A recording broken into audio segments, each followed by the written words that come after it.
Is why it is long overdue for organizations like the FBI and the DOJ to step in and investigate. And over the weekend, we learned that it looks like the FBI may be doing just that. The Voter Integrity Project and the Amistad Project of the Thomas More Society, two organizations committed to election integrity, have been doing their own digging into election fraud, specifically cultivating data on illegal ballots over the weekend. Philip Klein, director of the Amistad Project, confirmed in a statement that, quote, the FBI has now requested and will receive all of their findings that indicate illegal ballots being cast. This after their data showed hundreds of thousands of potentially fraudulent ballots in battleground states.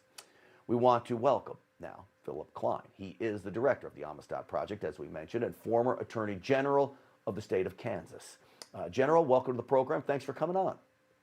Thank you.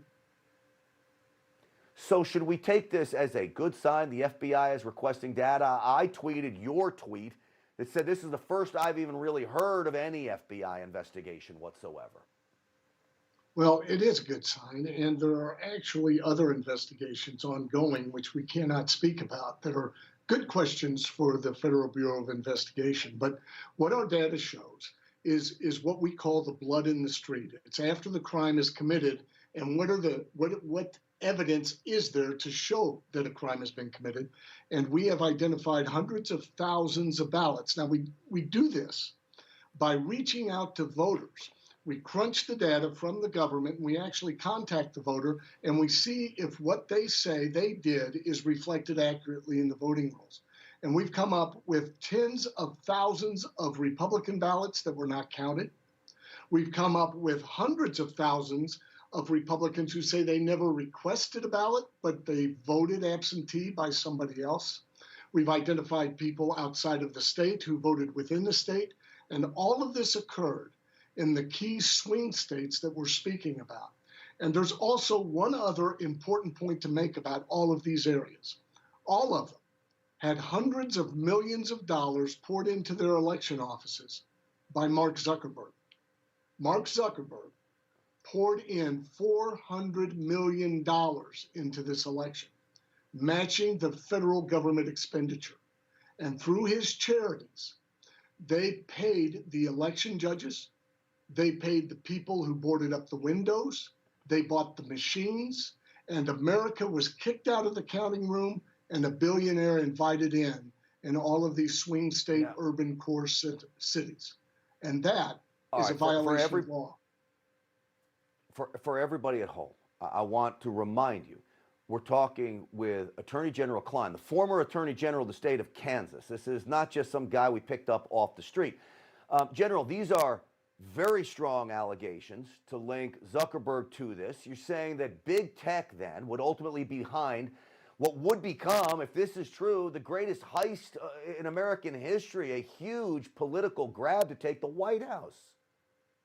Big tech's fingerprints are all over it. I'll give you an example. We obtained, pursuant to court order in a lawsuit in the Middle District of Pennsylvania, the communications between the city of Philadelphia and the charity that Zuckerberg gave $350 million to. And here's what those communications said. They dictated to the city of Philadelphia the number of polling places they would have. They dictated to the city of Philadelphia who would staff those polling places. They said that they would pay the salaries of these persons and that they would pay buy the machines. And if Philadelphia didn't achieve those goals, they pull all their money back. Now, as we dive down into their impact, I just want to give you one more example.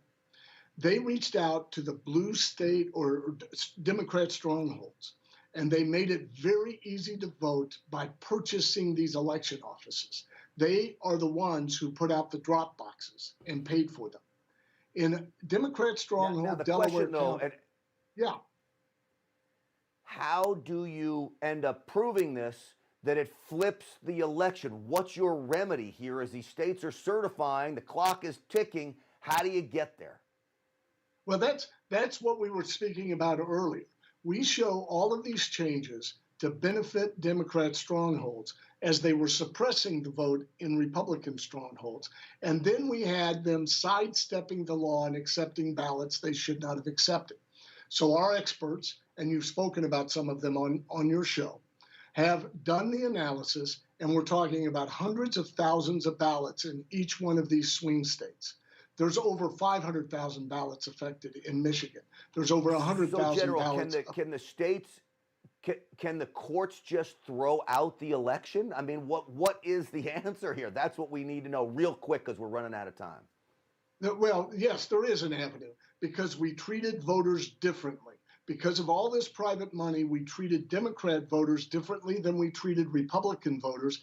That is a classic, what you call violation of equal protection, a violation of Bush v. Gore, and the Supreme Court ought to hear that case, and they ought to refuse to accept this election.